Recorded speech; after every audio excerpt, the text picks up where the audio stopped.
সবাই বলুন বালাগাল উলা বিকামালিহি কাশাফাত তুজা বিজামালিহি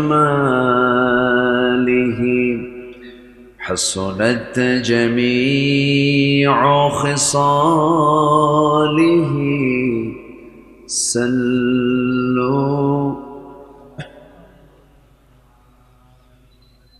सूरत यूसुफ बिदारी हिकमत लुक़मान इमाम क़ारी क़ुरआन बारी ये है दिले सादिमान इमाम बलगल उला بكماله كشف التجى بجماله حسنت جميع خصاله سلوا প্রাকৃতিক সৌন্দর্যের অপরূপ লীলাভূমি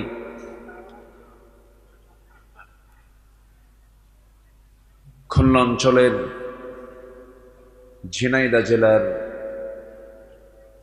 শৈলকুপা উপজেলার রতিডাঙ্গা বোয়ালিয়া হিলফুল ফুজুল যুব সমাজ কর্তৃক আয়োজিত ষষ্ঠ বার্ষিকী তাফসীরুল কোরআন মাহফিল 2024 মহৎ আয়োজনের সম্মানিত সুযোগ্য সভাপতি জনাব মাওলানা ফজলুল হক, আজকের মাহফিলের বরেণ্য অতিথিবৃন্দ,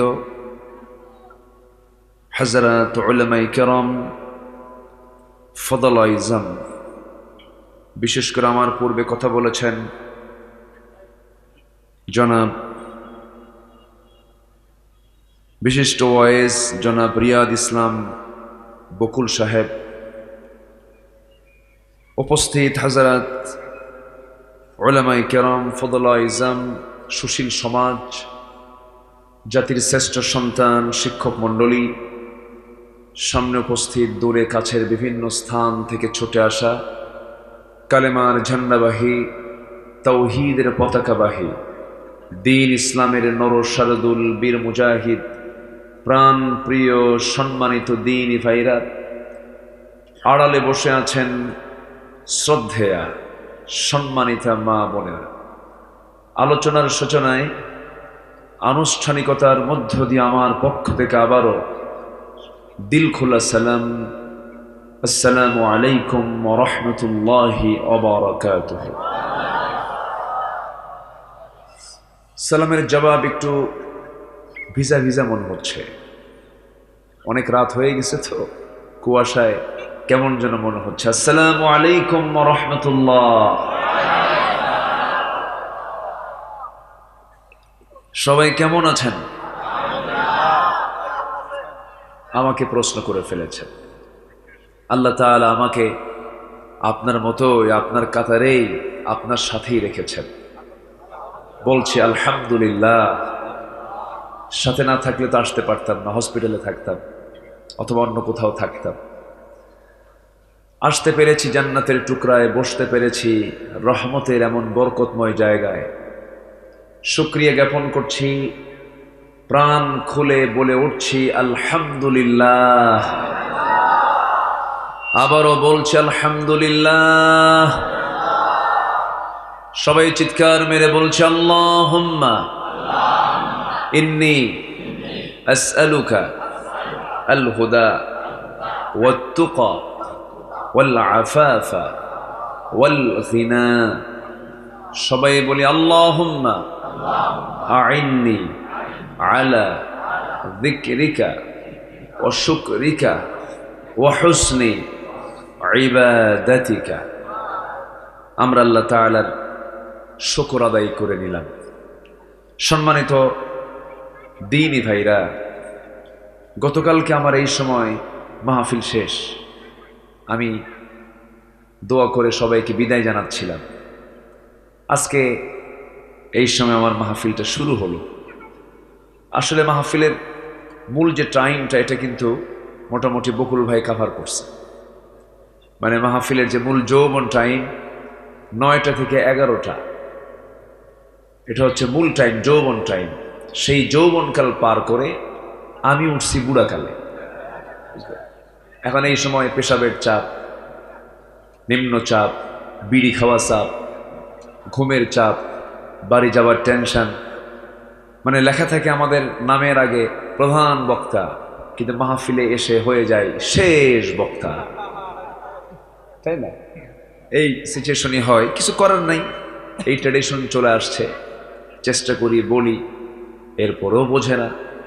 যাই হোক, উঠেছে আলোচনায়। আমাকে সময় দেবেন তো নাকি? আমাকে সময় দেওয়া যাবে তো? কারো কোনো সমস্যা নাই? জোরে বলি ইনশা আল্লাহ, আরো জোরে বলি ইনশা আল্লাহ। আসুন আমরা সোজা আলোচনার দিকে চলে যাচ্ছি। সম্মানিত ভাইয়েরা, আমরা দীর্ঘ 16 বছর কথা শুনেছি একটা পরিবেশে, কথা বলেছি একটা পরিবেশে, আর আজকে আমরা যে বসেছি আলোচনা শুনতে, এটা একটা ভিন্ন পরিবেশ আমরা পেয়েছি জাতীয়ভাবে, ঠিক কিনা?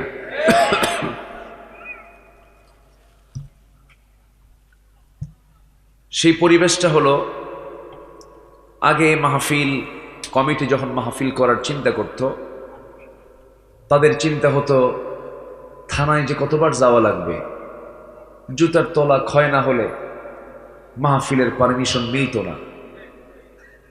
থানার কাছে মাহফিল কমিটিগুলো ছিল হলো দাগী আসামির মতো। আলোচনার সাবজেক্টের মূল বিষয়টাই হচ্ছে এটা, কোরআনের আলোকে মুমিনের সৌন্দর্য, চরিত্রকে কেমনে সুন্দর করে গড়া যায়, এই বিষয়ে আমি কিছু কথা বলতে চাচ্ছি। আমাকে সময় দিচ্ছেন তো নাকি? জোরে বলি ইনশা আল্লাহ। আজকের সমাজে, আমার বাংলাদেশে কোনো কিছুর সংকট না থাকলেও আমার কাছে মনে হয় 1 নম্বর সংকট হলো চারিত্রিক সংকট, সৎ নেতৃত্বের সংকট। আছে না নাই? আচ্ছা, সম্মানিত ভাইয়েরা, আসুন ধীরে ধীরে আমরা আলোচনার দিকে চলে যাই। কষ্ট হচ্ছে না তো? আচ্ছা, তো মুমিনের সৌন্দর্য মোটামুটি আজকে আমরা যদি 15টা পয়েন্টের উপরে কথা শুনি, আমাদের এই সৌন্দর্যগুলো, আমাদের কি কি চরিত্রগুলো আনা দরকার আমরা জানতে পারবো, এবং যদি মানতে পারি, এই চারিত্রিক সৌন্দর্য অর্জনের মধ্য দিয়েই আমাদের জান্নাত নিশ্চিত করে দিবেন। তিনি আমার কে? আসতে বলবেন না, তিনি আমার কে? আল্লাহ। একটু কান লাগাবেন সবাই। কোরআন এমন একটা কিতাব, এটা এমন একটা গ্রন্থ, আপনি কোন দিক থেকে কোরআন থেকে জানবেন, কোন সাইড থেকে? সাহিত্য পাবেন, আইন পাবেন, ব্যবসা পাবেন, ব্যাংক পাবেন, বিমা পাবেন, রাষ্ট্র পাবেন, প্রশাসন পাবেন, কোথায় কি নাই সব বলে দিয়েছেন এই কিতাবের মধ্যে। তিনি কে? আল্লাহ তাআলা। আমার বন্ধুগণ, মুমিনের সৌন্দর্য কি হওয়া দরকার? মুমিনের চারিত্রিক সৌন্দর্যের 1 নম্বর দিক হলো, আল্লাহ রাব্বুল আলামিন ইমানদারকে ডাক দিয়ে একটা সূরার মধ্যে বলছেন, সূরাতুল আহজাব ভার্স নাম্বার 70। আল্লাহ রাব্বুল আলামিন বলেন, ইয়া আইয়ুহাল্লাযীনা আমানু তাকুল্লাহা ওয়া কুলু কওলান সাদীদা يصلح لكم أعمالكم ويغفر لكم ذنوبكم ومن يطع الله ورسوله فقد فاز فوزا عظيما জোরে বলুন আল্লাহু আকবার। হে ইমানদারেরা, তোমরা আল্লাহকে ভয় করো, তাকওয়ার নীতি অবলম্বন করো, তাকওয়া তোমরা অর্জন করো, কারণ এই তাকওয়া আল্লাহর সঙ্গে নৈকট্য হাসিলের একমাত্র মাধ্যম। আর তাকওয়াবান ব্যক্তি একমাত্র চারিত্রিক সৌন্দর্যের সকল দিক তার মধ্যে উপস্থিত থেকে যায়। তাকওয়ার গুণ অর্জন করার পরে আল্লাহ রাব্বুল আলামিন বান্দাকে ডাক দিয়ে বলছেন, এবং সাথে একটা আমল করো, সেটা হলো ওয়াকুলু কাওলান সাদীদা। তোমরা যখন কথা বলতে যাবে, যখন তোমরা কারোর সঙ্গে বাক্যালাপ করতে যাবে, সেই সময় তোমরা স্ট্রেট ফরওয়ার্ড, সোজা কথা বলো। কি কথা বলো? সোজা কথা বলো, মিথ্যার আশ্রয় নিও না। মনে হয় দোয়া করে দিলে ভালো হয় নাকি? তো এই লোকগুলো ওঠা বসা করে কেন? বসেন। মাইকম্যান কোথায়? মাইকম্যান চতুর্থ আসমানে কেন? মাইক ছাড়া কোথায় যায় সে? সম্মানিত ভাইয়েরা, আওয়াজ এত স্লো করে দিয়ে গেছে কেন? এখানে আসতে বলেন। শোনা যাচ্ছে? কম শোনা যায় না? সমস্যা না, আমি তো টের পাচ্ছি। কে আসছে? কই মাইকম্যান? কে? আচ্ছা ঠিক আছে। এখন কি শোনা যায়? একটু সুন্দর করে সবার কানে কানে দেন, এদিকে আমার কানটাও ঠিক করে দেন। আমি আর কি বলবো, আমি বলতে পারবো তখন যখন মাইক কাভার করতে পারবে, তাই না? এই জন্য এটা সবচেয়ে মাধ্যম, গুরুত্বপূর্ণ মাধ্যম হচ্ছে মাইক। হার্ট অফ মাহফিল, মাহফিলের মূল হচ্ছে মাইক। সম্মানিত ভাইয়েরা, তাহলে আল্লাহ তাআলা বলছেন সত্য কথা বলো। আজকে মুসলমান কি, আমার দেশের মুসলমান যারা, হাসা কয় না মিশা কয়? বলেন, হাসা না মিশা? সত্য বলে বেশি না মিথ্যা বলে বেশি? মিথ্যা বলে বেশি। এটা কি মুমিনের সৌন্দর্য, ইমানদারের সৌন্দর্য, মুসলমানের সৌন্দর্য? একজন মানুষের জীবনে কৌতুক করে মিথ্যা কথা কখনো বের হয় নাই। 63 বছর 9 ঘন্টা যার জীবন ছিল, আয়ুকাল ছিল, এই জীবনে 63 বছর 9 ঘন্টা তিনি বেঁচে ছিলেন। তার জীবনে তার মুখ থেকে অযাচিত, অপ্রয়োজনীয়, অপ্রাসঙ্গিক এবং চুল পরিমাণ কৌতুক করে মিথ্যা বলেছেন এমন রিপোর্ট তার জীবনে ছিল না। জোরে বলি সুবহানাল্লাহ। তিনি কেউ নন, তিনি হচ্ছেন লাকাদ কানা লাকুম ফি রাসূলিল্লাহি উসওয়াতুন হাসানাহ লিমান কানা ইয়ারজুল্লাহা ওয়াল ইয়াওমাল আখির ওয়া যাকারাল্লাহা কাসীরা। জোরে বলুন আল্লাহু আকবার। তিনি আমার নবী, আমাদের জন্য সওয়া হাসানা জনাবে মুহাম্মদুর রাসূলুল্লাহ সাল্লাল্লাহু আলাইহি সাল্লাম। অথচ আমরা তার উম্মত হয়ে হরহামেশা মিথ্যা কথা বলে ফেলি। আল্লাহর ওলি হওয়ার জন্য, আল্লাহর নৈকট্য হাসিলের জন্য এটা সবচেয়ে বড় গুণ। আমি তো মনে করি যে সমস্ত লোকের জীবনে মিথ্যা কথা মুখ থেকে বের হয় না, তারা হচ্ছে জামানার শ্রেষ্ঠ বুজুর্গ মানুষ। যে মুখ দিয়ে মিথ্যা বের হবে না, সেই মুখের দোয়া কবুল করবেন কে? কে কবুল করবেন? আল্লাহ কবুল করবেন। মিথ্যার ধারে পাশে যাওয়া যাবে না। আমার নবীজি একদিন বসে আছেন, এক সাহাবী এসে বলছেন, ইয়া রাসূলুল্লাহ, আপনি আমাকে শুধু শর্ট একটা আমল শিখায় দিবেন। আমি একটা আমলের বেশি 2টা আমল করব না। আমার নবীজি তাকে বললেন, তুমি একটা আমল যদি শুধু করতে চাও, একটা আমল তোমাকে শেখায় দিলাম, আজকে থেকে কখনো মিথ্যা কথা মুখ থেকে বের করবা না, মিথ্যার ধারে পাশে যাবে না। ওই আমল নিয়ে চলে গেলেন। প্রাথমিক পর্যায়ে থাকা ওই সাহাবীর মধ্যে বড় বড় 3টা বড় দোষ ছিল: চুরি, জেনা এবং মদ। কোন এক রাতের আধারে কোন একটা বাড়িতে অবস্থান করে সকালবেলা যখন নবীর কাছে চলে এসেছেন, আমার নবীজি বললেন, তুমি গত রাত্রিতে কোন ঘরের মধ্যে ঢুকেছিলে? সাহাবী বলছেন, ইয়া রাসূলুল্লাহ, আল্লাহর কসম করে বলি আর জীবনে জেনার কাছে যাব না। পরের দিন সকালবেলা গিয়েছেন, রাসূল বললেন, সাহাবী, গত রাত্রিতে তুমি হাতের মধ্যে কিসের বোতল নিয়েছিলে? আল্লাহর কসম, আজকে থেকে মদের বোতল আর হাতের মধ্যে তুলব না। এরপর রাসূল বলেন, গত রাত্রে তুমি কোন বাড়িতে গিয়েছিলে? ইয়া রাসূলুল্লাহ, আল্লাহর কসম করে বলি আজকে থেকে জীবনে কোনোদিন চুরির কাছে যাব না। এরপর তিনি বলছেন, ওই সাহাবী বলছেন, ইয়া রাসূলুল্লাহ, আল্লাহর নামের কসম করে বলছে আপনি আসলে সত্যি আল্লাহর নবী, আপনি আল্লাহর পয়গম্বর, কোনো সন্দেহ নাই। জীবনে আজকের থেকে ওয়াদা করলাম জীবনে আর কোনোদিন মিথ্যা, জীবনে আর কোনোদিন মদ, জিনা, নারীর ধারে পাশে আমি আর যাব না। জোরে বলি সুবহানাল্লাহ। মিথ্যা সকল পাপকে টেনে আনে।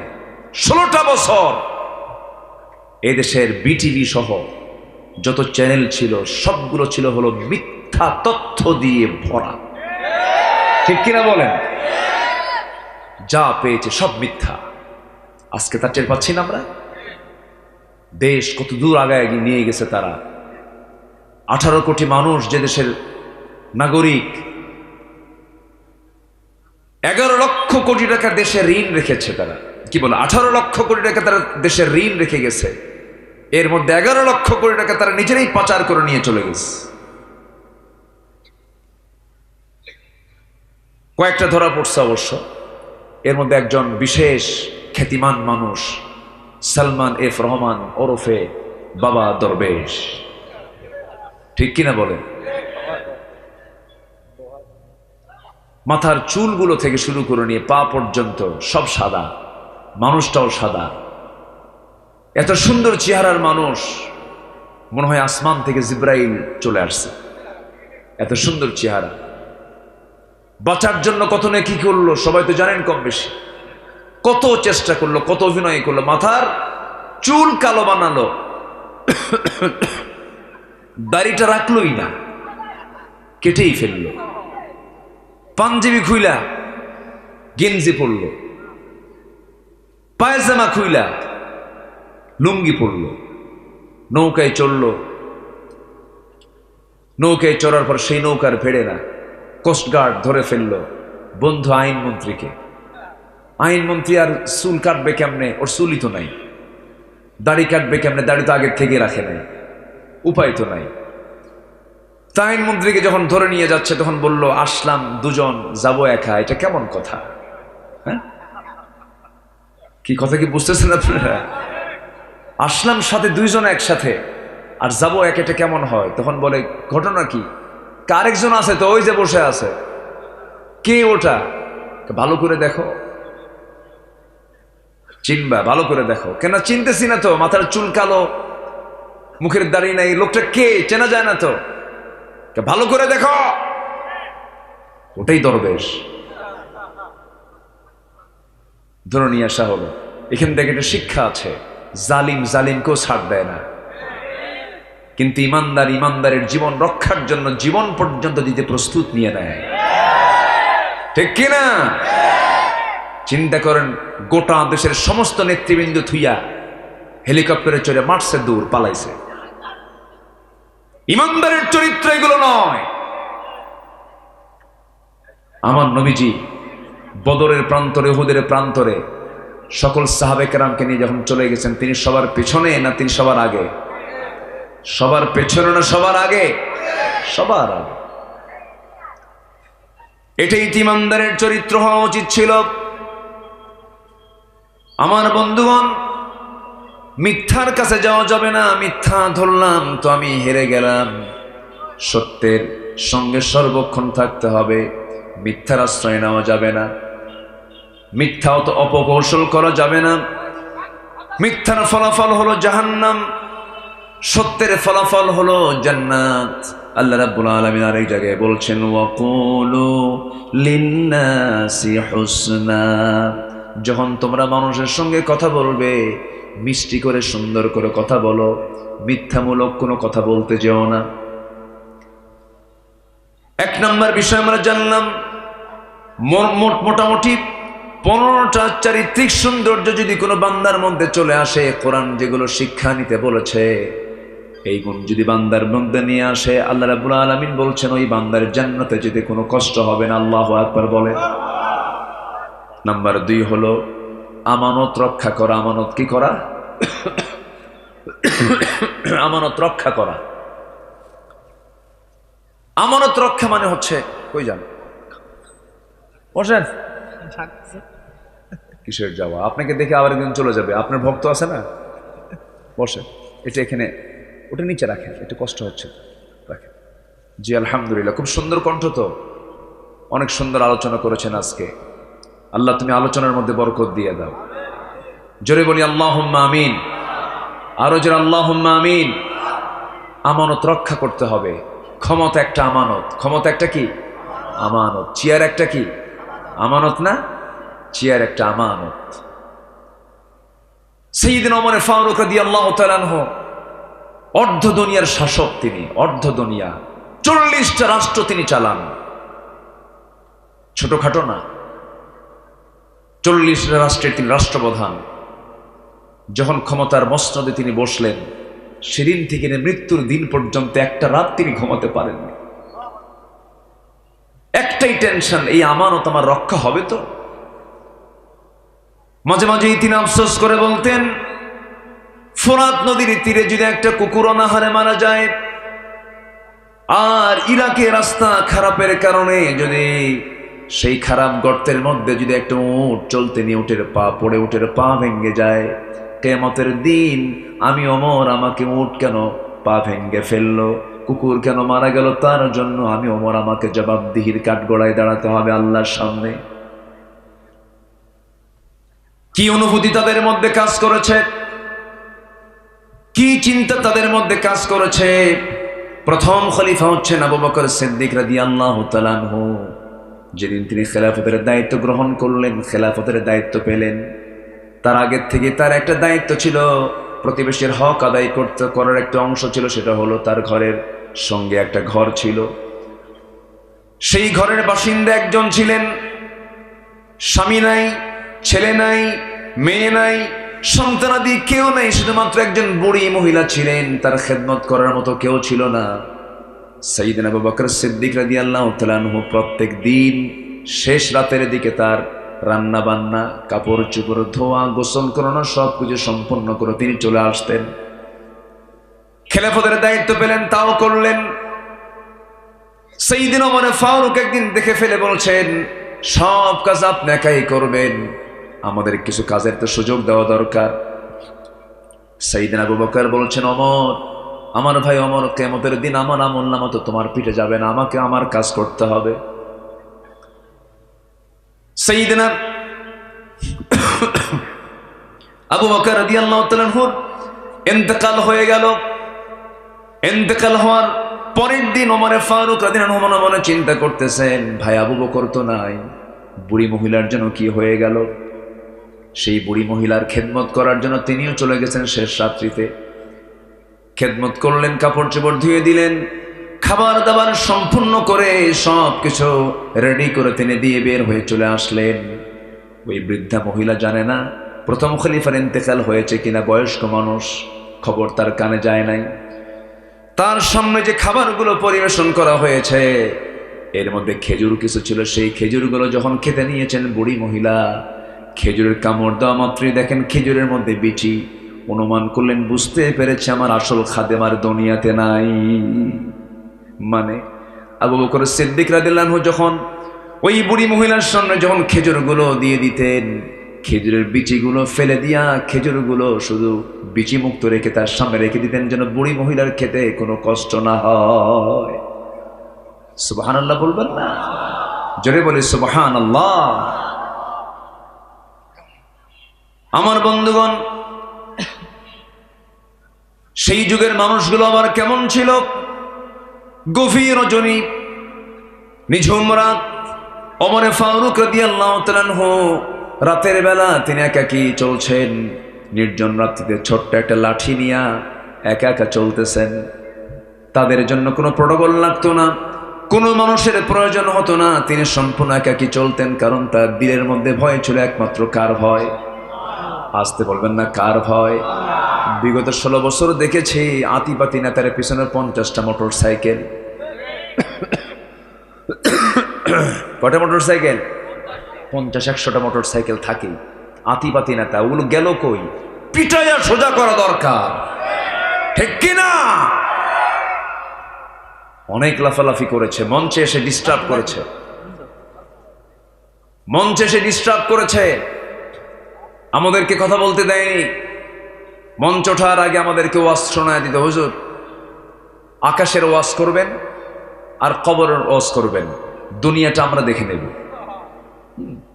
এগুলো করে করে বহু জুলুম অত্যাচার করেছে। পোস্টারের নাম নাই, মাহফিল বন্ধ হয়ে যাবে, কত কি তারা করেছে। সম্মানিত ভাইয়েরা, সম্মানিত বন্ধুগণ, সকল জুলুমের বিচার করার দায়িত্ব একমাত্র কার? আসতে বলবেন না, কার? সে বিচারও করেছেন তিনি কে? আল্লাহ তাআলা। ওমর ফারুক রাদিয়াল্লাহু তাআলা আনহু একাকী বের হয়েছেন, কেউ নাই তার পাশে। সেই নিঝুম রাত্রিতে চলতে চলতে হঠাৎ করে তিনি একটা ঘরের সামনে গিয়ে দাঁড়ালেন। ঘরের সামনে গিয়ে দাঁড়িয়ে তিনি দুজন মহিলার কথোপকথন শুনতেছেন, কনভারসেশন শুনছেন। মা এবং বেটি তারা গল্প করছে। মা বলতেছে, আমার মেয়ে শোনো, আগামীকালকে বাজার করবো, কি সেই বাজারের টাকাটা পর্যন্ত তেমন নাই। এই যে উটনির দুধ আজকে আমরা দহন করেছি, এই দুধ বিক্রি করেও আমাদের বাজারের টাকা হবে না। এই জন্য উটনির দুধের মধ্যে কিছু পানি ঢুকায় দাও। কি ঢুকায় দাও? পানি ঢুকায় দাও, পানি মিক্স করে দাও। দুধের পরিমাণ বেড়ে যাবে, টাকার পরিমাণটা আমাদের বেড়ে যাবে। এই কথা শোনা মাত্রই মেয়ে বলছে, মা এই কাজটা আমার দ্বারা সম্ভব না, আমি করতে পারবো না। সঙ্গে সঙ্গে মা বলতেছে, হে আমার কলিজার টুকরা মেয়ে, তুমি হয়তো ভাবতেছো ওমর ফারুকের লোকজন এসে দেখে যাবে, ধরে ফেলবে না, এখানে কেউ নাই, রাতের বেলা অন্ধকার কে দেখবে? সঙ্গে সঙ্গে মেয়েটা বলে, মা রাষ্ট্র হয়তো দেখলো না, প্রশাসন হয়তো দেখলো না, কিন্তু মা তুমি আমি দিনের আলোতে যা করি, রাতের আধারে যা করি, যিনি সবচেয়ে বড় রাজ সাক্ষী সে আল্লাহ আমাদের দেখে ফেলতেছে, আমি তা করতে পারবো না। ওমর ফারুকের কানে কথাগুলো চলে যাচ্ছে, চোখের পানি মুছতে মুছতে বলছে, আল্লাহ আমার এই রাষ্ট্র সংরক্ষণের জন্য আমার দরকার শুধু না, আমার জনগণটাই যথেষ্ট। যেরকম সুবহানাল্লাহ। দেশ শুধু ভালো হবে রাষ্ট্রপ্রধান দিয়ে নয়, দেশ ভালো করার জন্য দেশের জনগণও ভালো হওয়ার দরকার, আছে না নাই? আসতে বলবেন না, আছে না নাই? একটু কান লাগাবেন, শুধু কথা আপনি শুনছেন না, এই প্রযুক্তির কল্যাণে কথাগুলো গোটা দুনিয়ার কোটি কোটি মানুষের কাছে কথাগুলো সাপ্লাই হয়ে যায়। এরা রেকর্ড করছে, লাইভ করছে, এই কথাগুলো গোটা দুনিয়ার 2 শতাধিক রাষ্ট্রে কত বাংলা ভাষাভাষী মানুষগুলো আছে তাদের কাছে কথাগুলো চলে যাবে, চলে যাচ্ছে। একটু আমাকে কথা শোনার জন্য, আমার কথা শোনার মধ্য দিয়ে, মাহফিলের আলোচনাগুলো শোনার মধ্য দিয়ে একটু সহযোগিতা করবেন। দিন বোঝার দরকার একার না সবার, দিন বোঝার দরকার একার না সবার।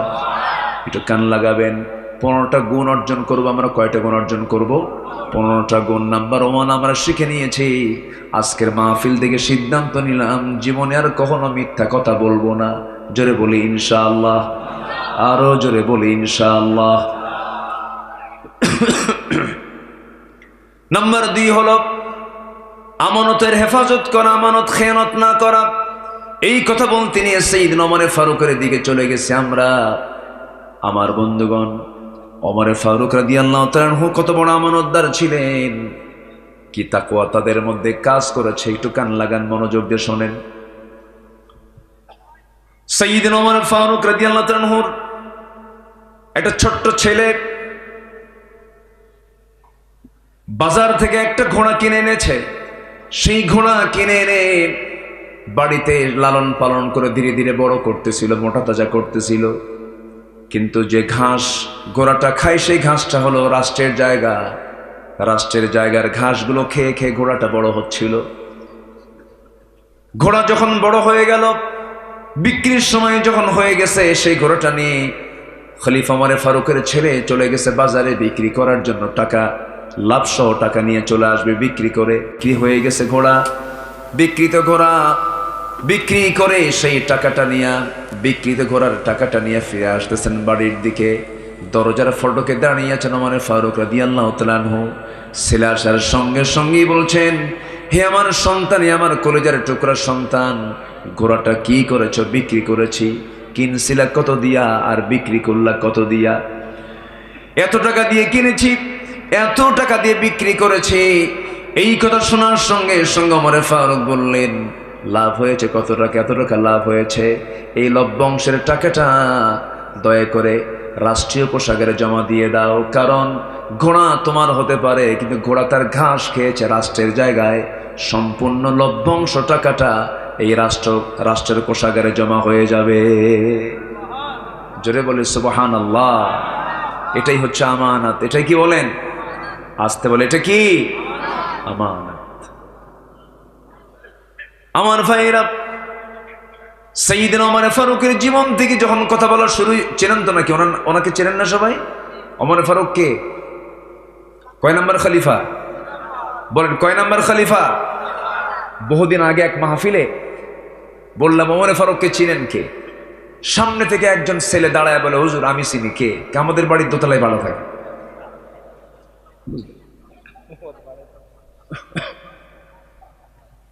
বসেন, কষ্ট দিচ্ছি মনে হয় আপনাদের নাকি?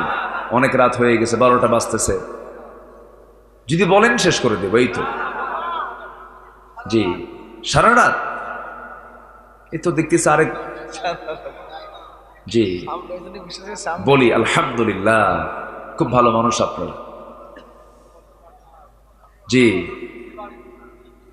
সম্মানিত ভাইয়েরা, সম্মানিত বন্ধুগণ,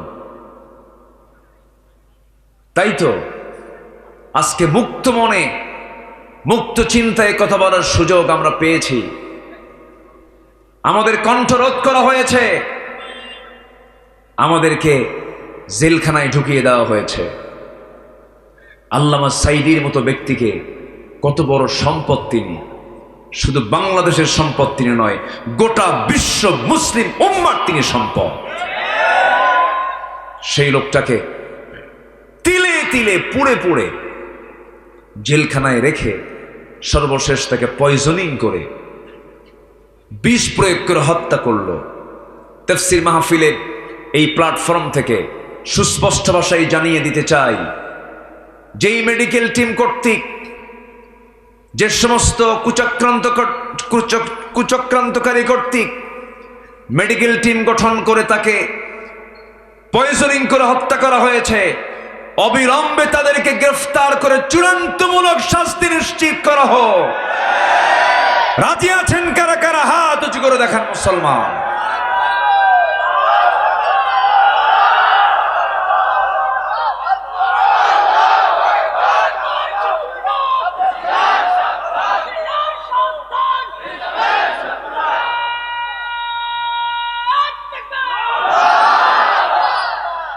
সম্মানিত ভাইয়েরা, সম্মানিত বন্ধুগণ, আলেমের রক্ত, শহীদের রক্ত, ইমানদারের রক্ত এই জমিনে যখন পড়েছে, এই জমিনে আল্লাহর দিন কায়েম হয়ে যাবেই যাবেই যাবেই ইনশাআল্লাহ। প্রয়োজনে যদি দিন কায়েমের পথে আরো রক্ত দিতে হয়, জীবন দিতে হয়, মাল দিতে হয়, রাজি আছেন? রাজি আছেন কারা কারা? হাত উঁচু করে দেখান মুসলমান। কেউ তো স্লোগান দেন না, কেউ তো স্লোগান দেন না। দেন স্লোগান, দেন।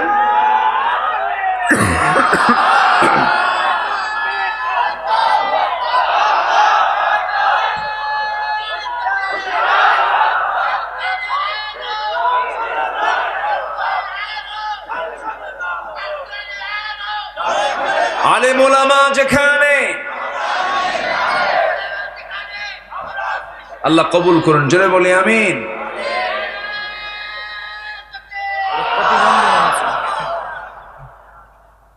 জি, হ্যাঁ, খুব ভালো। আলহামদুলিল্লাহ, এই দেশ থেকে ইসলামকে নির্মূল করতে চায়। 5 আগস্টের মাত্র 4 থেকে 5 দিন আগে এই দেশে এতগুলো দল থাকতে একটা দল নিষিদ্ধ হয়েছে, শুধু একটা দল নিষিদ্ধ করেছিল। ওরা একটা দলকে বেশি ভয় পেয়েছিল। সম্মানিত ভাইয়েরা, তারা নির্দিষ্ট একটা দলকে নিষিদ্ধ করতে চায় না, তারা চেয়েছিল ইসলামকে নিষিদ্ধ করতে। ইসলাম নিষিদ্ধ করতে গিয়ে তারা নিষিদ্ধ হয়ে গেছে, ঠিক কিনা? আরো ইসলামী দল আমার দেশে আছে না নাই? সেগুলো কি নিষিদ্ধ হয়েছে? হ্যাঁ, বুঝতে হবে, কিন্তু অঙ্ক কষতে হবে। অঙ্ক কষে বুঝতে হবে যে কোনটা তেলবাজ, কারা তেল মারে, কারা সুবিধাবাদী। বিগত 16 বছর বিগত সরকারের যারা তোষামোদী করেছে, তেল মেরেছে, তারাই সবচাইতে বড় মুনাফিক, মুনাফিক, মুনাফিক। তারা এখনো আছে না নাই? আসতে বলবেন না, আছে না নাই? সোরের মুখে বড় গলা আছে কি না? আছে। বহু চাপা মারে ওরা, কিন্তু খেয়াল রাখতে হবে সুযোগ সন্ধানী কখনো ইমানদারের বন্ধু হতে পারে না। সাইয়েদনা ওমর ফারুক রাদিয়াল্লাহু তাআলা আনহু কি শাসক ছিলেন! ঘুম হতো না তার। এশার নামাজ তিনি পড়তেন না পড়াতেন? বলেন বলেন। ইসলামের খলিফারে কি নামাজ পড়েছেন না পড়িয়েছেন? হ্যাঁ। রাষ্ট্রপতি পড়বে না পড়াবে? বলেন, পড়বে না পড়াবে? মোষ থাকবে না দাড়ি থাকবে? চপ্পু চপ্পু।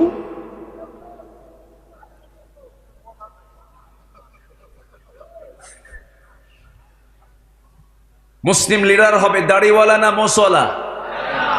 দাড়িওয়ালা না মোষওয়ালা? আর এখন নেতা হওয়ার জন্য কি লাগে? হাইব্রিড জাতের 2.5 থেকে 3 ইঞ্চি মোটা মোষ, এরকম, তাহলে নেতা হয়ে গেল।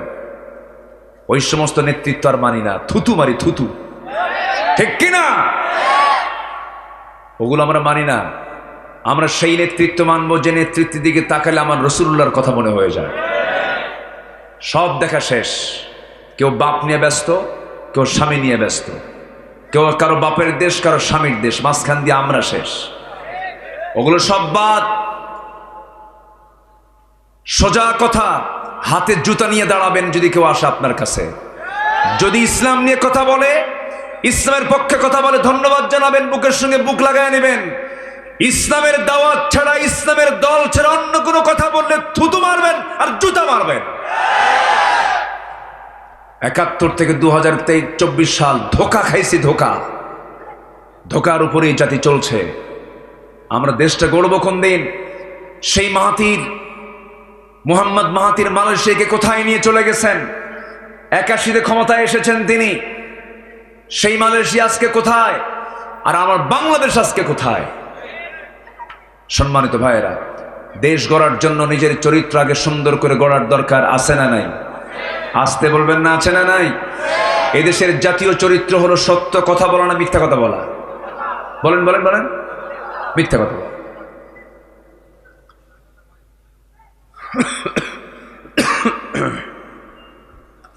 আমার বন্ধুগণ, সাইয়েদনা ওমর ফারুক রাদিয়াল্লাহু তাআলা আনহু অর্ধ দুনিয়া শাসন করেন। কি মানুষ! এশার নামাজ একদিন পড়ালেন, একটা রাতের কথা বলে আবার পয়েন্টের দিকে আস্তে আস্তে যাব। আমানতদারিতা কি এটা বোঝানোর জন্য বলছি আমি। ওমর ফারুক রাদিয়াল্লাহু তাআলা আনহু এশার নামাজ পড়িয়ে বাড়িতে আসলেন। বউকে বললেন, বউ আমার দ্রুত গতিতে কিছু খাবার দিয়ে দাও, খাবার খাবো। খাবার খেয়ে বললেন, থাকো, আমার জনগণকে না দেখলে আমার ভালো লাগে না।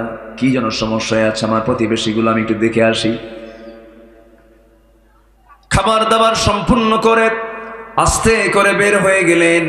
হঠাৎ করে প্রতিবেশীর ঘর থেকে বিকট আওয়াজ, কান্নার আওয়াজ তার কানে চলে এলো।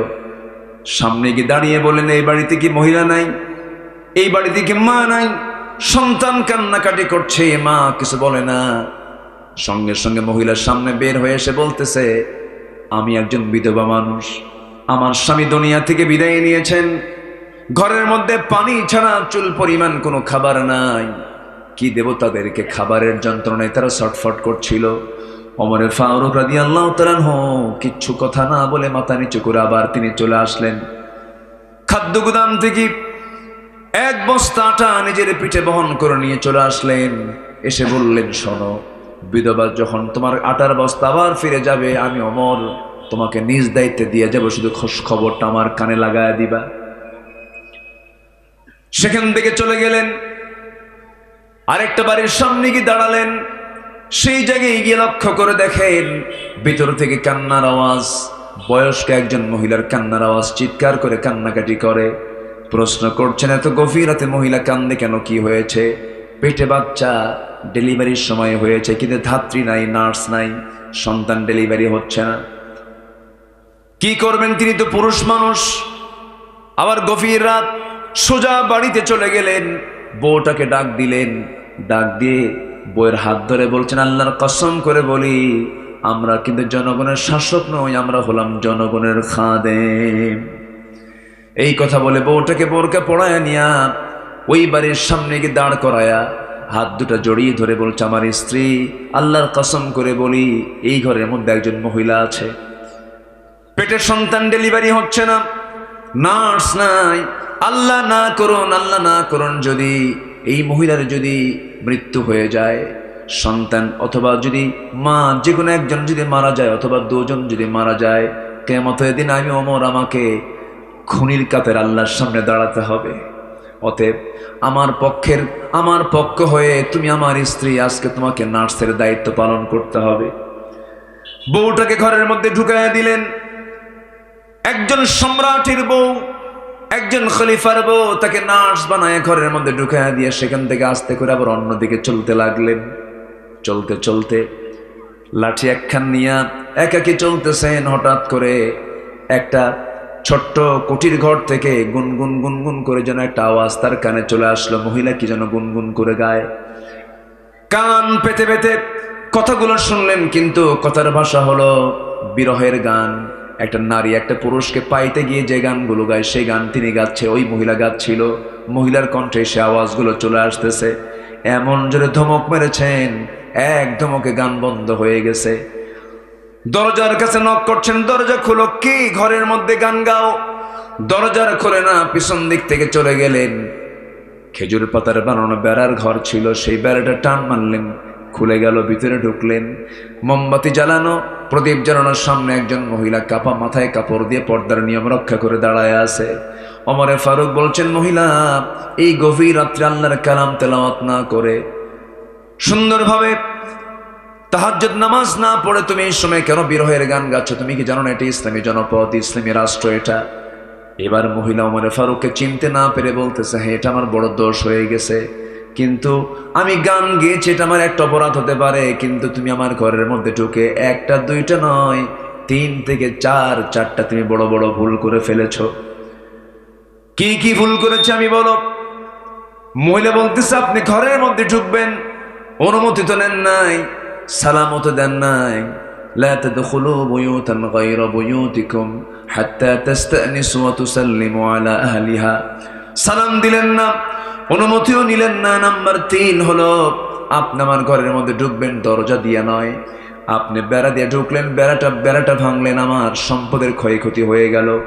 নাম্বার 4, আপনি একজন পরপুরুষ, আমি একজন পরনারী, আমার পর্দার খেলাফ হয়ে গেছে, আপনি আমার ঘরের মধ্যে ঢুকেছেন, আমার স্বামী আমার ঘরে নাই। এই সমস্ত ভুলগুলো আপনি করে ফেলেছেন, আমি আপনাকে ছাড় দেব না। ওমরে ফারুক বলছেন, তুমি কি করবে বলো? আগামীকাল সূর্য উদয় হওয়ার সঙ্গে সঙ্গেই আমি তোমার বিরুদ্ধে ওমরের আদালতে গিয়ে মানহানির মামলা দায়ের করব। কার সামনে বলে? আসতে বলে, কার সামনে বলে? সাইয়েদনা ওমর ফারুকের সামনে এই কথাটা বলে ফেলতেছেন। ওমর ফারুক তো মুস্কি মুস্কি হাসি মারেন। এবার তিনি বলছেন, শোনো, যে ওমরের আদালতে তুমি যাবি, আমার তো মনে হয় ওমর মানুষটা খুব একটা ভালো না, নিজেকে নিজে ভালো বলা যায় নাকি বলেন? বলে ফেলেছেন। এবার মহিলা খেপে গিয়ে বলে, দোষ তো তোমার আরেকটা যোগ হলো, গোটা পৃথিবীর ভিতরে যে ওমরের নামটা সবার ঊর্ধ্বে, যিনি হচ্ছেন অর্ধ দুনিয়ার একমাত্র ন্যায়বান শাসনকর্তা ওমরে ফারুক, তার বিরুদ্ধে তুমি কথা বলো। দোষ আরেকটা যোগ হলো, আমি তোমাকে ছাড় দেব না। ওমরে ফারুক বলছেন, ঠিক আছে, আমি দোষ করেছি, আমি ভুল করেছি, তুমি যে দোষটা করেছো, তুমি গান গুনগুন করে গাচ্ছ কেন, এর কারণটা কি? এবার মহিলা বলতেছে, গান গাওয়ার কারণ হলো আজ থেকে 4 মাস আগে আমার স্বামীর সঙ্গে আমার বিয়ে হয়ে যায়। বিয়ে হওয়ার পরে মাত্র 3 থেকে 4 রাত আমি তাকে কাছে পেয়েছিলাম। আমাদের দাম্পত্যময় জীবনটা খুব আনন্দময়, খুব সুন্দর মুহূর্ত কাটছিল। এমন সময় ওমর ফারুকের লোকজন চলে এলো সীমান্ত প্রহরায় নিয়োগ দেওয়ার জন্য। আমার স্বামীকে নিয়ে চলে গেল। আজকে 4 মাস গত হতে চলে, আমার স্বামী কোথায় আছে, কি অবস্থায় আছে, আমার কানে পর্যন্ত কেউ সংবাদ দেয় নাই। হঠাৎ করে গভীর রাত, ঘুমটা ভেঙে গেছে, স্বামীর প্রতি প্রেম নিবেদন চলে আসছে, প্রেমটা জেগে উঠছে। সে আমার বৈধ স্বামী, লিগাল স্বামীকে কাছে পাওয়ার জন্য আমি গভীর রাত্রিতে গুনগুন করে বিরহের গান গাচ্ছিলাম। ওমরে ফারুক মনে মনে চিন্তা করছেন, দোষ তো আরেকটা যোগ হলো। আল্লাহু আকবার বলবেন না? আমানত। ক্ষমতা পাইলেই আপনি বড় কিছু হয়ে গেছেন না। যার যত বড় দায়িত্ব, তার তত বড় জবাবদিহিতা। কার আদালতে? আল্লাহর আদালতে। শুনবেন কথা, শুনবেন? আগ্রহ আছে? কিন্তু পড়ন্ত বেলায় আমাকে তুলে দিয়েছে। সবার মধ্যে ক্লান্তির ভাব, কেউ কেউ এরকমও করতেছে, দেখতেছি তো। সম্মানিত ভাইয়েরা, খুব ভালো মানুষ আপনারা, আলহামদুলিল্লাহ। আলহামদুলিল্লাহ বলেন। এশার নামাজ হয়েছে তো? এশার নামাজ হয়েছে? ফজর হবে? ফজর হবে তো ইনশাআল্লাহ? জি, আল্লাহ কবুল করুন। জোরে বলি আমিন। আচ্ছা, তাহলে 15টা গুণ আমরা আজকে শিখে যাব নিজের জীবনের চরিত্রকে সুন্দর করার জন্য, আচার আচরণের শৃঙ্খলা ফিরে আনার জন্য। কোরআন শিক্ষা দিয়েছে। কি শিক্ষা দিয়েছে? কোরআন। 1 নম্বর হচ্ছে সঠিক কথা বলো, নাম্বার 2 হচ্ছে আমানত রক্ষা করো।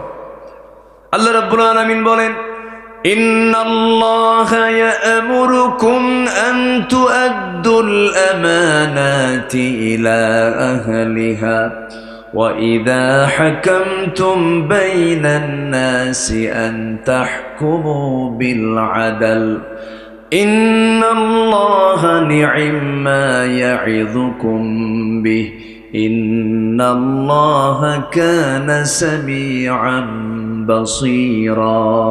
জোরে বলুন আল্লাহু আকবার।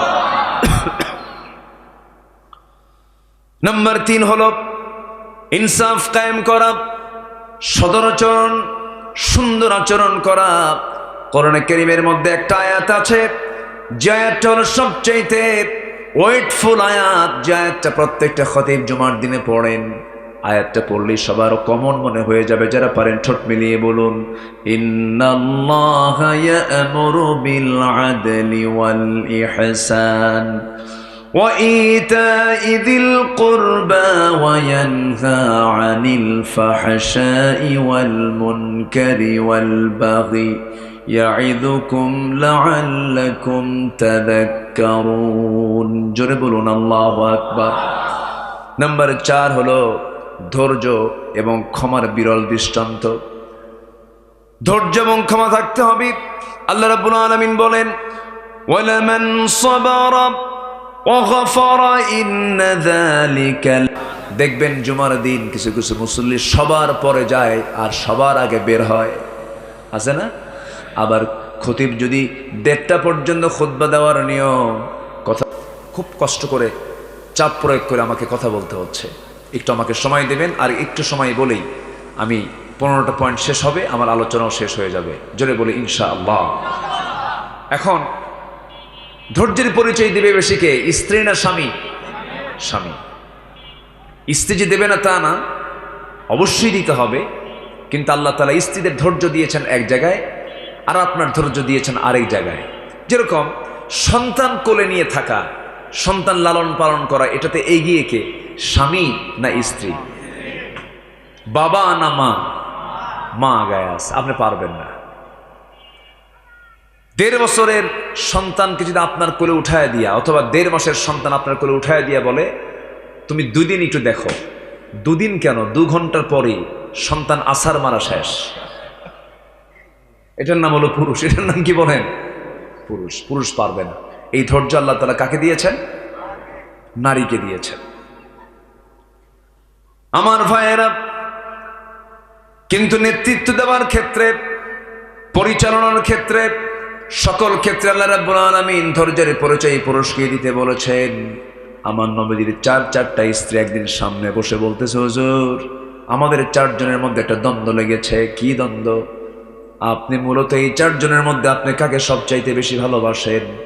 রাসূল মুস্কি হাসি মেরে মনে মনে চিন্তা করেন, কার নাম বলে আমি কার কি করব, কেমনে বলি, জবাবটা কেমনে দেই? জবাব দিলেন না, শুধু বললেন, যাও, যে প্রশ্ন তোমরা আমাকে করে সেটার জবাব দেওয়ার জন্য একটু সময় লাগবে আমার, আমি আগামীকালকে সকালে বলবো, যাও। পাঠায় দিয়েছেন। পাঠায় দিয়া রাতের বেলা করলেন কি, 2টা করে খেজুর প্যাকেট করে প্রথমে আম্মা জান আয়েশার ঘরে গিয়ে বলছেন, আয়েশা আমি তোমাকে দারুণ লাইক করি, আহিব্বুক, আই লাভ ইউ। কি বউকে বলা জায়েজ আছে না নাই? আসতে বলে, আছে না নাই? পরের বউ না নিজের বউ? হ্যাঁ, এটা যেন মনে থাকে আবার। আমার নবীজি বলছেন, আয়েশা আমি তোমাকে দারুণ ভালোবাসি, যে 2টা খেজুর তোমাকে ভালোবাসে দিয়ে গেলাম, এই কথা যেন অন্য কোনো স্ত্রী কানে না যায়। 2য় ঘরে গিয়ে তাই বললেন, 3য় ঘরে গিয়ে তাই বললেন, 4র্থ ঘরে গিয়ে বললেন একই কথা। খেজুর 2টা করে দিয়ে আসলেন। পরের দিন সকালবেলা 4 জন স্ত্রী বুক ভরা আশা নিয়ে মনে মনে ভাবতেছে, হুজুর তো আজকে আমার কথা বলবেন। ঘরের মধ্যে আমার নবীজি 4 স্ত্রীকে নিয়ে বসলেন। এবার বলতেছে, হুজুর আপনি বলবেন আজকে আমাদেরকে আপনি কাকে সবচেয়ে বেশি ভালোবাসেন? রাসূল বলছেন, আমি তাকেই সবচেয়ে বেশি ভালোবাসি যাকে গত রাত্রিতে লুকায় লুকায় 2টা খেজুর দিয়ে আসছি। যা সরকান সুবহানাল্লাহ। কি কথা বোঝা গেল? এটার নাম হচ্ছে ব্যালেন্স, ধৈর্য, ইনসাফ। আল্লাহু আকবার বলেন। আমার বন্ধুগণ, নাম্বার 5 হলো, মনে আছে কি? মনে আছে আপনাদের?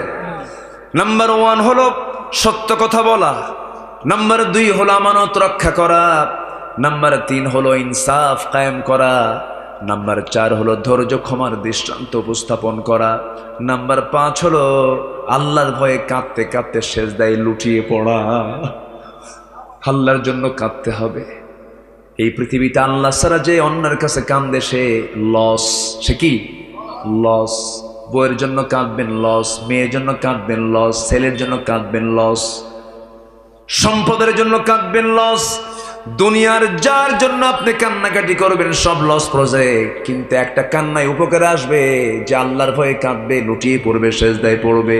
ওই 1 ফোঁটা চোখের পানি যদি আল্লাহর দরবারে মঞ্জুর হয়ে যায়, 7টা জাহান্নাম নিভে দিয়ে আল্লাহ রাব্বুল আলামিন তাকে জান্নাত দিয়ে দিবে।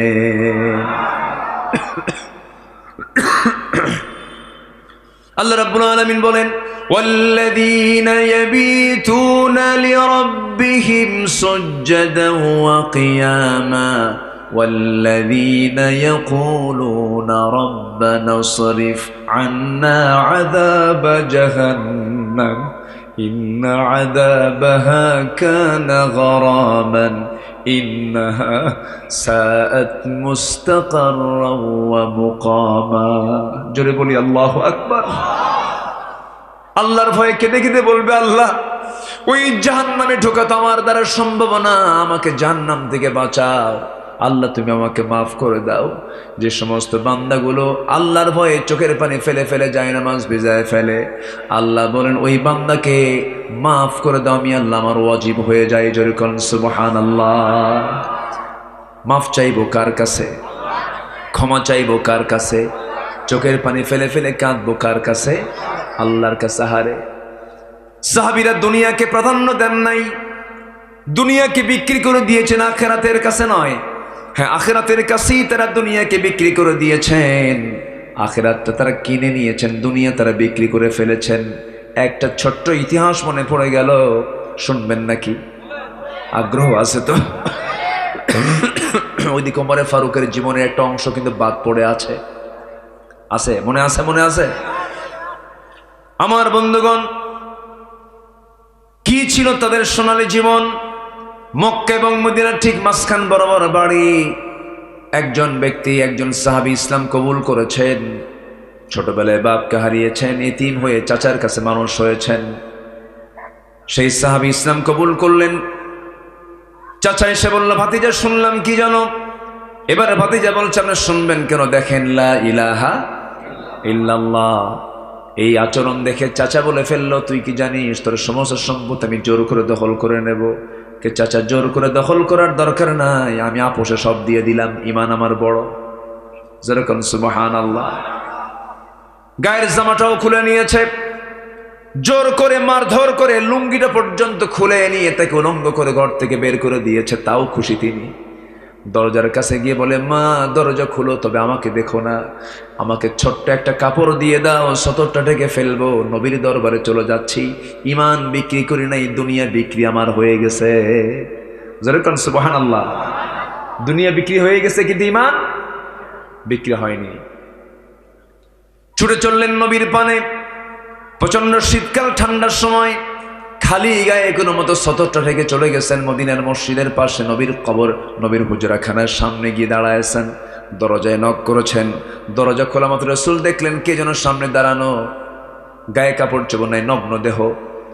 ভিতরে ঢুকলেন, আমার নবজি তার নিজের পরনের দুটো জুব্বা, নিজের গায়ের দেওয়ার দুটো জুব্বা আস্তে করে হাতের মধ্যে নিয়ে বললেন, যুবক এই যে জুব্বাখানা তুমি পড়ো। জুব্বাটা পড়ার পরে তিনি বলেন, কি হয়েছে, ঘটনা কি?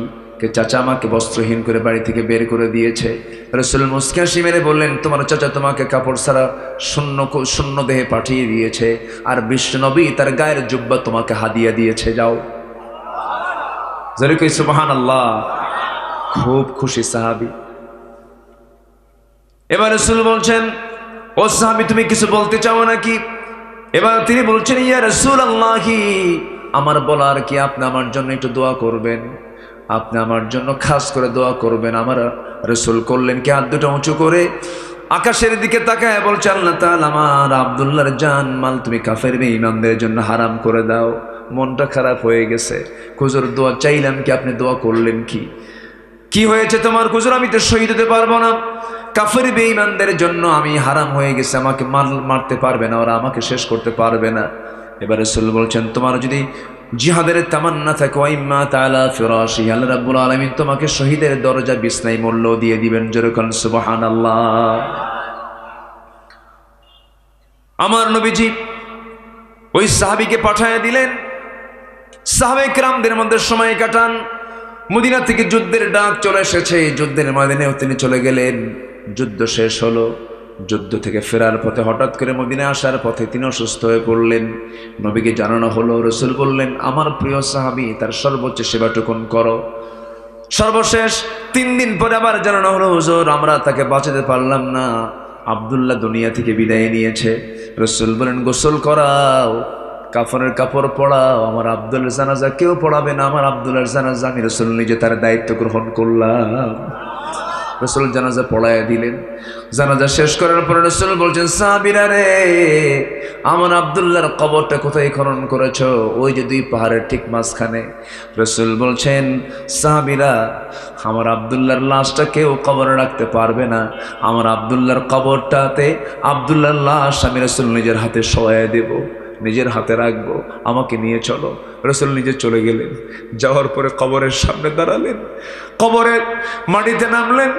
মাটিতে নেমে বলছে, আবু বকর আমার ডানে আসো, ওমর আমার বামে আসো। কবরের মধ্যে নেমেছেন কয়জন? 3 জন নেমেছেন, পৃথিবীর 3 জন সেরা মানুষ নেমেছেন। মাঝখানে রাসূল হাত দুটো আগায় দিয়ে বলছে, সাহাবীরা, আমার আব্দুল্লাহর লাশটা আমার হাতে দাও রে।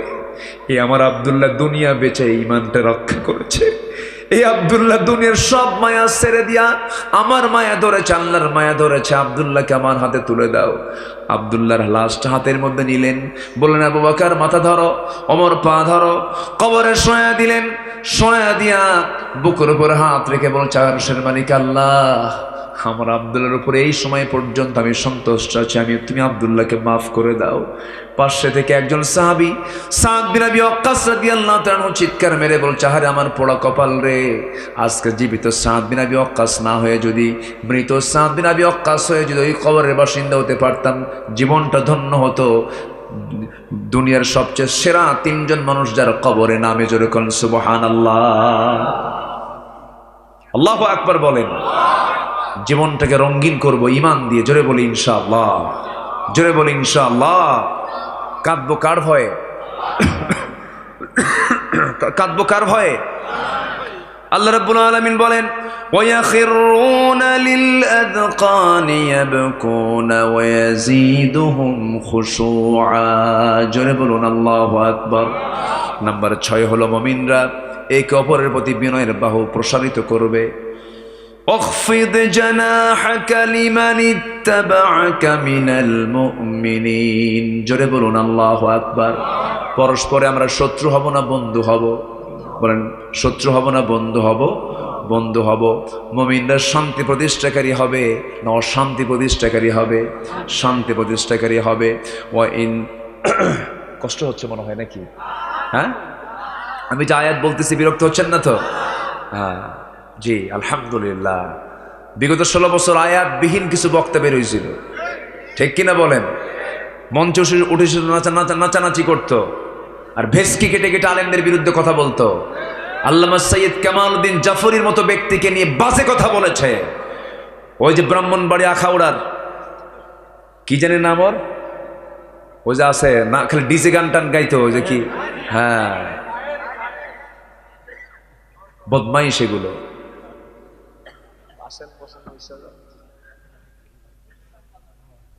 কথাগুলো তো যাচ্ছে ওর কানে তো যাবে, যা, সমস্যা কি? শামীম ওসমান ওর মাহফিলে আসে, এসে প্রধান অতিথি হয়ে বলে, হুজুর আমি আপনার জিকিরের খুব ভক্ত। দেখেন, কোনো কিছুর ভক্ত না, মানে শয়তান বেছে না, বোঝেন? আমি আপনার জিকিরের খুব ভক্ত, আমি এখন চলে যাচ্ছি, আপনি আপনার ওই টানটা মারবেন জিকিরের, ওই টান শুনতে শুনতে যেন আমি বাড়ি পাই, টান যেন বন্ধ না হয়। দেখছেন, এই হচ্ছে এদের তবিয়তগুলো। নাম্বার 8, মুমিনরা একে অপরের দোষ ধরবে, আজ থেকে দোষ অন্বেষণ করবে না, দোষটাকে আড়াল করবে। আল্লাহু আকবার বলে। জি, হ্যাঁ কি এই কথাগুলো বলার দরকার আছে নাকি বলেন? হ্যাঁ, আল্লাহ রাব্বুল আলামিন বলেন, ইয়া আইয়ুহাল্লাযীনা আমানু ইজতানিবু কাসীরাম মিনায-যন্নি ইন্না বা'দায-যন্নি ইসমুন ওয়া লা তাজাসসাসু ওয়া লা ইয়াগতাব বা'দুকুম বা'দা أيحب أحدكم أن يأكل لحم أخيه ميتا فكرهتموه واتقوا الله إن الله تواب رحيم। জোরে বলুন আল্লাহু আকবার। গীবত করতে যেও না, চগলখড়ি করো না, দাম হয়ে গেছে দামের উপরে দাম দিও না। আবার জমি বিক্রি করে বায়না করেছ, দলিলটা হয় নাই, বায়নার টাকাও নিয়েছ, আরেকজন শতক প্রতি 20,000 টাকা করে বেশি বলেছে, বায়না উল্টায় ফেলতেছ। এটা মনে হয় শৈল কোপায় নাই, আসতে বলবেন না, আছে না নাই? আছে। এগুলো করা যাবে না। বনের সম্পত্তি মেরে খাওয়া ভাই মনে হয় এলাকায় নাই, আসতে বলবেন না, আছে না নাই? বনের সম্পত্তি কেমনে মেরে খায় দেখেন। বনের সম্পত্তি ভাইয়ের সমান পাবে না, তবে অর্ধেক পেয়ে যাবে। কিন্তু রাস্তার ধারের জমির দাম একসময় ছিল কম, বিলের সিলের জমির দাম ছিল বেশি, ধানি জমির দাম ছিল বেশি, কিন্তু এখন রাস্তার ধারে দাম বেশি না ধানি জমির দাম বেশি? রাস্তার ধারে। ভাইরা করে কি, সব জমিগুলো রাস্তার ধারে সবগুলো দলিল করে নিয়া বন্ধের অংশ ফেলা দেয় বিলের ভিতরে, যেন কোনোদিন বিক্রিও না হয়, কেউ কিনতেও না যায়, শেষমেশ যেন বাধ্য হয় ভাইয়ের কাছে দিতে। তুমি কৌশল করতেছো, কেউ না বুঝলেও বোঝার পিছনে একজন আছেন, তিনি আমার কে? বন্ধুর সঙ্গে কথা পর্যন্ত বলো না, কথা বললেই তো জমি দিতে হবে, বের করে দিতে হবে। মাঝে মাঝে আবার দাওয়াত দেয়, দাওয়াত দিয়ে নিয়ে এসে বাড়িতে বসায়া নাটোরের কাঁচাগোল্লা, বগুড়ার দই, টাঙ্গাইলের চমচম, কুমিল্লার রসমালাই, যশোরের খই, এই সমস্ত সবগুলো এক জায়গায় করে পাশে বসায়া বোনকে সুন্দর করে ওয়াজ শোনায় দেয়। ভাই তার বোনকে বলছে, বোন একটা ওয়াজ করি কি? অংশ নিলে কিন্তু ধ্বংস হয়। দেখছেন কি ওয়াজটা দিল, আছে না নাই বলেন তো? এই সমস্ত আচরণ যারা করবে এগুলো ইমানদারের আচরণ নয়, এগুলো বাদ দিতে হবে, স্ট্রেট ফরওয়ার্ড হয়ে যেতে হবে। ইমানদার কখনো কাউকে ঠকাতে পারে না, আমানতের খেয়ানত করতে পারে না। আমার বন্ধুগণ, পরস্পর দোষারোপ করবে না, দোষ অন্বেষণ করবে না। নাম্বার 9 হলো অসহায় অভাবী যারা তাদের পাশে দাঁড়াবে, অসহায় যারা তাদের পাশে দাঁড়াবে। ওয়ায়ুতঈমুনা আত-তাআমা আলা হুব্বিহি মিসকিনান ওয়া ইয়াতীমান ওয়া আসীরা। জোরে বলুন আল্লাহু আকবার। নাম্বার 10 হলো সৎকর্মী এবং তাকওয়া যারা, তাকওয়ায় তারা পরস্পরকে সাহায্য করবে। সৎকর্ম এবং তাকওয়ার কাজে পরস্পরকে সাহায্য করতে হবে। আল্লাহ রাব্বুল আলামিন বলছেন ওয়া তাআওয়ানু আলাল বিররি ওয়াত তাকওয়া ওয়া লা তাআওয়ানু আলাল ইসমি ওয়াল উদওয়ান। জোরে বলুন আল্লাহু আকবার। এরপর আল্লাহ রাব্বুল আলামিন নাম্বার 11 বলেছেন আত্মীয়ের হক যারা আদায় করবে। এগুলো সবচেয়ে বড় গুণগত দিক। নিজের বোনের খবর রাখে না, ভাইয়ের খবর রাখে না, ধর্ম ভাই বানায়, ধর্ম মা বানায়, ধর্ম বোন বানায়, আছে না নাই বলেন? আচ্ছা, এগুলো হালাল না হারাম? বলেন হালাল না হারাম? হারাম। নাম্বার 12 হলো মানুষের সাথে সুন্দর কথা বলবে, ওয়াকুলু লিন-নাসি হুসনা। নাম্বার 13 হলো জমিনে নম্রভাবে চলবে, বিনয়ী হয়ে চলবে। ক্ষমতার মসনদ পেয়ে ভাববে না আমি বিশাল বড় কিছু হয়ে গেছে। খেলে থানায় ফোন মারতো, কিসে ফোন মারতো বলেন? খেলে থানায় ফোন মারতো। কি ফোন কি দেব? পুলিশ কি পাঠাবো? এগুলো কি করছে কি করে নেই বলেন? আল্লাহ রাব্বুল আলামিন বলছেন না, ইমানদাররা এগুলো করবে না। وعباد الرحمن الذين يمشون على الأرض هونا وإذا خاطبهم الجاهلون قالوا سلاما। নাম্বার 14 এবং 15 যারা দুঃসময়ে আল্লাহর পথে ব্যয় করবে। নাম্বার 15 যারা রাগকে নিয়ন্ত্রণ করবে। আল্লাহ রাব্বুল আলামিন এই সমস্ত মুহসিন বান্দাদেরকে দারুণ ভালোবাসেন। আর ভালোবাসেন যাকে জাহান্নাম দিবেন না জান্নাত দিবেন? বলেন বলেন, জাহান্নাম না জান্নাত? আল্লাহ রাব্বুল আলামিন বলেন আল্লাযীনা ইউনফিকুনা ফিস-সাররাই ওয়াদ-দাররাই ওয়াল কাযিমিনাল গায়য والعافين عن الناس والله يحب المحسنين। জোরে বলুন আল্লাহু আকবার। যারা গোপনে দান করে, প্রকাশ্যে দান করে, সচ্ছলতায় দান করে, অসচ্ছলতায় দান করে, থাকলেও দান করে, না থাকলেও যা আছে তা থেকে দিয়ে দেয়, দান করে, মানুষকে মাফ করে দেয়। আল্লাহ সেই সমস্ত মুহসিন বান্দাদেরকে ভালোবাসেন এবং তাদেরকে জান্নাতের ঘোষণা দিয়ে দিয়েছেন। যেরকম সুবহানাল্লাহ। মোট কয়টা হলো বলেন? আসতে বলবেন না, কয়টা বলেন? হয়তো অনেকের মনে থাকবে না, রেকর্ড আছে, রেকর্ড হয়ে যাচ্ছে। সবাই আপনারা এটা মাথায় নিয়ে রাখবেন। আমার বন্ধুগণ, এই পরামর্শগুলো আমার নয়, আমি আব্দুল্লাহ, আমার নয়। আমার এই পরামর্শগুলো কার পরামর্শ? আসতে বলবেন না, কার পরামর্শ? আল্লাহর পরামর্শ। আমার নবীজি করলেন কি, ওই সাহাবী আব্দুল্লাহর বিদায়টা দিয়ে আসলেন। আমার বন্ধুগণ, ওই আব্দুল্লাহর মতো জীবন সাজাতে হবে, ওমরের মতো জীবন সাজাতে হবে, সাহাবে কেরামদের মতো জীবন সাজাতে হবে। যদি আমরা সাজাতে পারি, আমার বন্ধুগণ, ওই সমস্ত সাহাবীরা দুনিয়াতে বসে জান্নাতের সংবাদ পেয়েছেন, এমনি এমনি পান নাই। তাদের মূল লক্ষ্য ছিল দুনিয়া না আখিরাত। দুনিয়া না আখিরাত। আখিরাতের জন্য নামাজ পড়ার দরকার আছে না নাই বলেন? নামাজ হবে কয় ওয়াক্ত? 5 ওয়াক্ত নামাজ পড়তে রাজি আছেন? কার একটা হাত তুলে দেখান দেখি।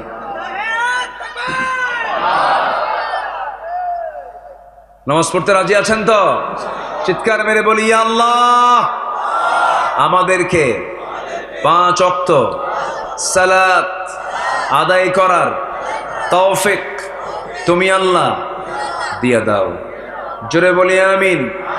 আরো জোরে আমিন, আরো জোরে আমিন। হাত নামান। আশপাশে মাইয়াত শুয়ে আছেন, কবরবাসী আছেন, আমরা তাদের জন্য দোয়া করব। অনেক রাত হয়েছে, সব দিকে আমরা খেয়াল করব।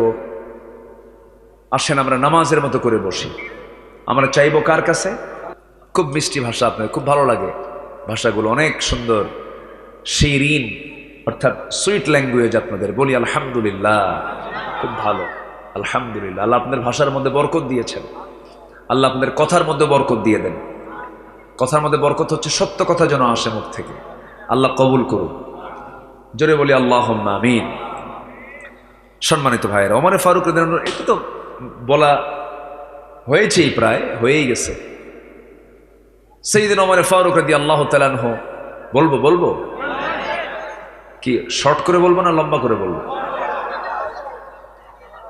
লম্বা করে বলবো, হ্যাঁ শর্ট করে বলি। শেষে বিচার হয়ে গেল, এই তো শেষ হয় না তো। সাইয়্যিদুনা ওমর ফারুক রাদিয়াল্লাহু তাআলা আনহু উনি বললেন, ঠিক আছে বিচার তুমি করো, সমস্যা নাই, কিন্তু একটা কথা বলি, কি নিজের পরিচয় কিন্তু দেননি উনি কে একবার উনি বলেননি। ওনার তো কোনো দোষ নাই এখানে, কোনো গিল্টি তার মধ্যে নাই। কারণ দেশের যিনি চিফ, আসামিকে ধরার জন্য কি অনুমতি দরকার হয়? তার কোনো দোষ নাই, কিন্তু উনি বুঝেন নাই, ওই মহিলা বুঝতে পারে নাই। ওমর ফারুক রাদিয়াল্লাহু তাআলা আনহু তিনি বললেন, ঠিক আছে আমি দোষ করেছি ভালো কথা, কিন্তু তুমি কেন গুনগুন করে গান গাও, এটার মতলব কি? মহিলা বলতেছে, আমার স্বামীকে পাওয়ার জন্য আমি গান গাচ্ছিলাম। আচ্ছা ঠিক আছে, তা আমাকে মাফ করবা না? কেন মাফ করবো না? আচ্ছা তোমার সেই কাঙ্ক্ষিত স্বামীকে যদি আগামীকাল সূর্য উদয়ের আগেই যদি তোমার সামনে হাজির করি, তুমি কি আমার বিরুদ্ধে মামলা দিবা? মুস্কি একখান হাসি মারছে। শাসক তো, উনি বোঝেন তো ওর রোগ কোথায়, ওর ব্যথাটা কোন জায়গায় মেডিসিন দিলে কাজ হবে। কালকে সকাল কেন, সন্ধ্যার মধ্যেও যদি আমার স্বামীকে আমার সামনে হাজির করে দিতে পারেন, আপনি বেকুসুর খালাস, যান। আল্লাহু আকবার বলেন। নিজের বাড়িতে চলে আসলেন, এসে বউকে বলেন, বউ, একজন স্ত্রী তার স্বামীকে ছাড়া কতদিন পর্যন্ত ধৈর্য ধরে থাকতে পারে? আপনি বোঝেন না? আপনি তো বোঝেন কথাগুলো। এবার স্ত্রী বলছে, একটা আয়াত আছে, আল মুতাল্লাকাতু ইয়াতারাব্বাসনা বিআনফুসিহিন্না সালাসাতা কুরু। তালাকপ্রাপ্ত নারী অপেক্ষা করবে অন্য পুরুষকে স্বামী হিসেবে গ্রহণ করার জন্য কয় মাস পর্যন্ত? 3 মাস। 3 কুরু পর্যন্ত, এই 3টা ইদ্যত তাকে পূরণ করতে হবে। এখান থেকে বোঝানো হচ্ছে যে একটা স্ত্রী তার স্বামীকে ছাড়া 3 মাস পর্যন্ত ধৈর্যের পরিচয় দিতে পারে। এক্ষেত্রে স্বামীর অবশ্যই এই বিষয়টা লক্ষ্য করা উচিত। তখন তিনি করলেন কি, সেনাবাহিনী প্রধানকে ডাক দিয়ে বললেন, আজকের থেকে সকল সৈনিকদের 3 মাস পর সাধারণ ছুটি, ফ্যামিলিকে সময় দেওয়ার জন্য। আচ্ছা, সাথে ওই সীমান্ত প্রহরায় নিয়োগপ্রাপ্ত ওই যে রাতের গভীরে যে মহিলাকে উনি দেখতে গেছিলেন, তার হাজবেন্ডকে অবিলম্বে খুব দ্রুত গতিতে তাকে ছুটি মঞ্জুর করা হোক, কারণ মামলা হওয়ার সম্ভাবনা আছে। কি কথা বলছেন? ছুটি মঞ্জুর করে দিলেন। সম্মানিত ভাইয়েরা, তাদের কাছে ক্ষমতা ছিল একটা, মানে